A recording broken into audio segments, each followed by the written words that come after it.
আরে দাদা, তুমি তা আজ হঠাৎ আমাদের দোকানের সামনে? কেন রে, তোর দোকানে আসা কি আমার কাছে নিষেধ আছে নাকি রে? হ্যাঁ, আরে না না, কি যে বলো দাদা। বসো বসো। তা দাদা বলো, কি জন্য আসতে হলো আমার কাছে? এ পাশ দিয়ে যাচ্ছিলাম, তাই ভাবলাম তোর সাথে একটু দেখা করে যাই। আরে প্রতাপদা, তুমি তা কি মনে করে? আরে এ পাশ দিয়ে যাচ্ছিলাম, তাই ভাবলাম যে তোদের সাথে একটু দেখাই করে যাই। হ্যাঁ দাদা, সুনীল চলে এসেছে, তাহলে চলো আমরা চা খেতে খেতে কথা বলি। বেশ বেশ, তাহলে চলো তাই করি।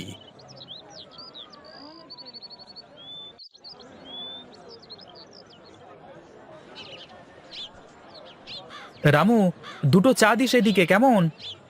একটু বসো দাদা, দিচ্ছি। একটু তাড়াতাড়ি দিস, আমাদের আবার তাড়া আছে কিন্তু। শোন বিনোদ, একটা বিশাল খবর নিয়ে এসেছি। আমি জানি এই কথা শুনলে তোর ভালোই লাগবে। হ্যাঁ হ্যাঁ, বলে ফেলো দেখি, কি তোমার সেই কাঙ্ক্ষিত কথা? ইসলামপুরে এক ইরানি কাপড়ের ব্যবসায়ী এসেছে। অনেক সুন্দর সুন্দর কাপড় নিয়ে এসেছে। বলেছে যদি ব্যবসা করবার মতো সঙ্গী পাই, তাহলে নিয়মিত সব কাপড় এখানে পৌঁছে দিতে পারবে। বাবা বাবা, এ তো খুবই ভালো কথা দাদা। তুমি তো দেখি জব্বর খবর এনেছো। এই নাও দাদা, তোমাদের চা। কম দামে এত ভালো কাপড় কোথাও পাওয়া যাবে না, বুঝলি? তাই বলছিলাম যে ব্যবসা করতে হলে ওখান থেকেই কাপড় নিলে ভালো হবে মনে হয়। আচ্ছা ঠিক আছে, তাহলে আগে দেখি সুনীল কি বলে, তারপর তোমাকে জানাবো। এই সুযোগ হাতছাড়া করিস নে, আমার মনে হয় লাভই হবে, বুঝলি?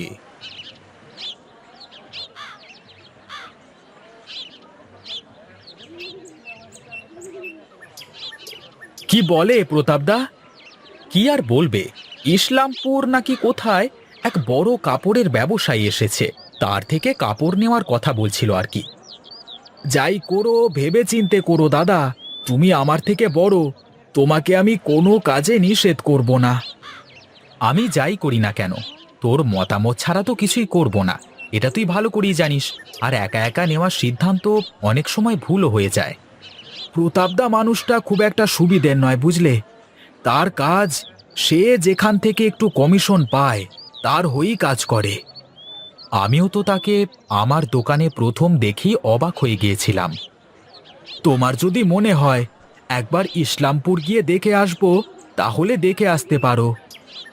ঠিক আছে, তাহলে কালই আমি একবার বড় নৌকাটা নিয়ে দেখে আসি। যদি তেমন হয় তাহলে পরে দেখা যাবে। আমার মতে এটা করলেই ভালো হতো মনে হয়। বেশ বেশ, তাহলে আমি এখন আর দোকানে বসছি নে, একটু কাজ আছে বাজারে। কাজ সেরে তারপর বাড়িতে যাব। তুই একেবারে বন্ধ করে আসিস। ঠিক আছে দাদা, যাও তাহলে। আর বৌদিকে বলো রাতে যেন আমার জন্য চপ বানিয়ে রাখে।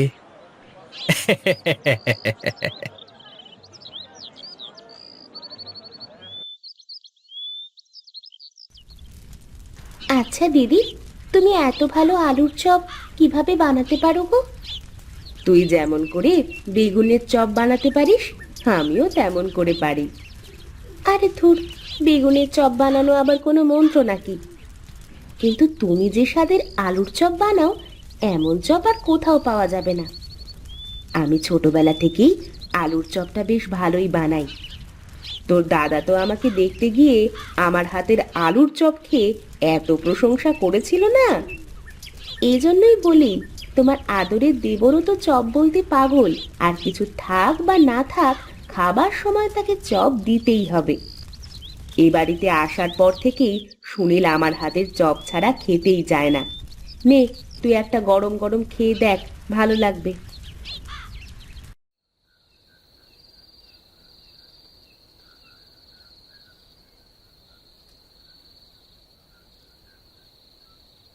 তোমাদের আসতে এত দেরি হলো কেন আজ? সুনিতা বসে থাকতে থাকতে ঘরে গিয়ে ঘুমিয়েই গেছে। কাজ কাম না থাকলে তো মানুষ ঘুমাবেই, আমাদের কি আর কাজের অভাব আছে? হ, যত কাজ তো খালি তোরাই করিস। আর আমরা বাড়ি বসে বসে খাই আর ঘুমাই। কিন্তু দাদা, তোমার এত রাত হলো কি জন্য? তুমি তো সেই অনেকক্ষণ বেরিয়েছো। কি ব্যাপার, দোকান থেকে বের হয়ে বাড়ি না এসে কোথায় গিয়েছিলে তুমি? আরে তোকে বললাম না, বাজারে কাজ আছে, সেই কাজগুলোই সেরে আসতে অনেকটা দেরি হয়ে গেল। তোমাদের দু ভাইয়ের যে কি এত কাজ থাকে, করো তো কাপড়ের দোকানে বসে থাকার ব্যবসা। তোমাদের দিয়ে যদি দোকানদারিটা করানো যেত তাহলে বুঝতে বৌদি, বেঁচে গেছো যে আমাদের মতো দুটো কলুর বলদ পেয়ে গেছো তোমরা। ঠিকই বলেছিস রে, আমরা তো কলুর বলদই, তা না হলে কি আর এভাবে খাটতাম?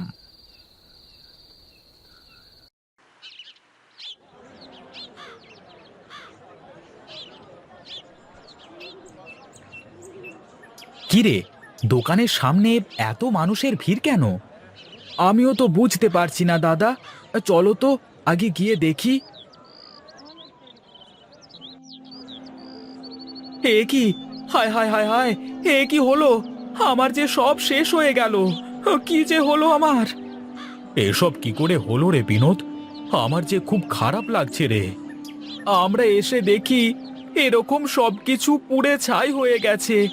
দোকানের ড্রয়ারের সব টাকা রাখা ছিল, সেগুলো সব পুড়ে ছাই হয়ে গেছে। আমাদের সব শেষ হয়ে গেল দাদা। আমরা আমরা এখন যে পথের ভিখারি হয়ে গেলাম। এখন কি হবে? আরে আরে, অত ভেঙে পড়িস নে ভাই, শক্ত হ শক্ত হ। আমি জানি তোরা দুই ভাই একসাথে থাকলে সব কিছু করতে পারবি।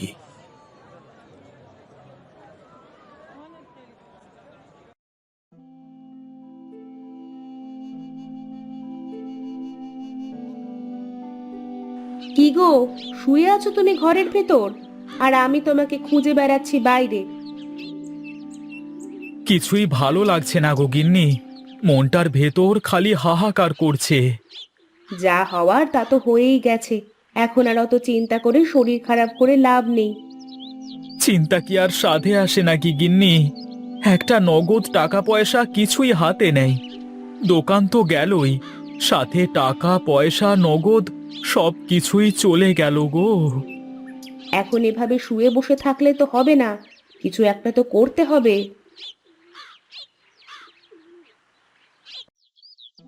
কিছু না কিছু তো করতেই হবে গিন্নি, তা না হলে যে না খেয়ে থাকতে হবে সবাইকে। নগদ টাকাগুলো যদি বেঁচে যেত তাহলেও তো কিছু একটা করা যেত। ভুল তো ওখানেই, মাল আনতে যেতে হবে বলে টাকা মিল করে রাখা ছিল, তাই তো দোকানে রেখে চলে আসলাম। যদি বাড়িতে নিয়ে আসতাম তাহলেও করতাম এক কাজ। যা চলে গেছে তা তো আর ফিরে আসবে না, তাই বলে বসে থাকলে তো আর চলবে না। দাদার সাথে কথা বলে দেখি সে কি বলে, তারপর দেখা যাবে। ওগো, তুমি যদি কিছু মনে না করো, আমি একটা কথা বলবো। কি কথা? বলো দেখি, আগে শুনি। আচ্ছা, আমার হাতের চপ তো তোমাদের সবার কাছে নাকি অনেক ভালো লাগে, তাহলে একটা চপের দোকান দিলে কেমন হয়? আমি বানিয়ে দেব আর তুমি বিক্রি করবে। না না, আমি ও চপ বিক্রি করতে পারবো না। তোমার ইচ্ছে হলে তুমি করতে পারো। ঠিক আছে, তোমার কিছু করা লাগবে না, তুমি শুধু চুপচাপ থাকবে, দেখো আমরা কিছু করতে পারি কিনা।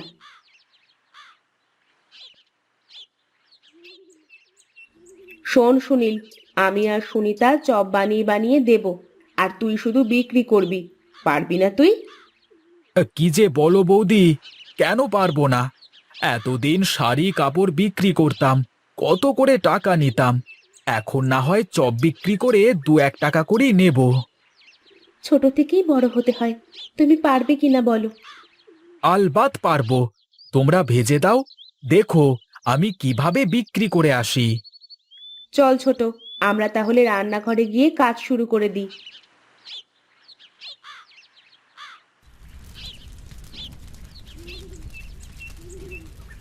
এই তো দিদি, বেশ অনেকগুলো চপ হয়ে গেছে, আজকের মতো এগুলোই থাক, যদি বিক্রি হয়ে যায় তাহলে কাল থেকে দেখা যাবে বেশি করে। ঠিক আছে, তাহলে এগুলো তোলা হয়ে গেলে নিয়ে গিয়ে সুনীলকে দে। ঠিক আছে দিদি, তাহলে এগুলো উঠিয়ে ফেলো। দিদি, আমি তাহলে এগুলো দিয়ে আসি।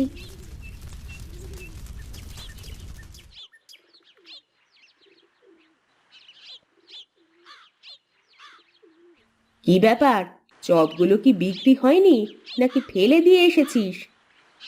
কি যে বলো বৌদি, ফেলে দিয়ে কেন আসবো? এই নাও টাকা, সবগুলো চপ বিক্রি হয়ে গেছে। শোনো বৌদি, কাল থেকে আর গ্রামের ভেতরে গিয়ে চপ বিক্রি করা লাগবে না।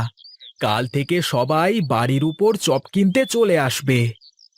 বেশ তো, তাহলে আরো ভালো হবে, কষ্ট করে আর গ্রামের ভিতরে যাওয়া লাগবে না।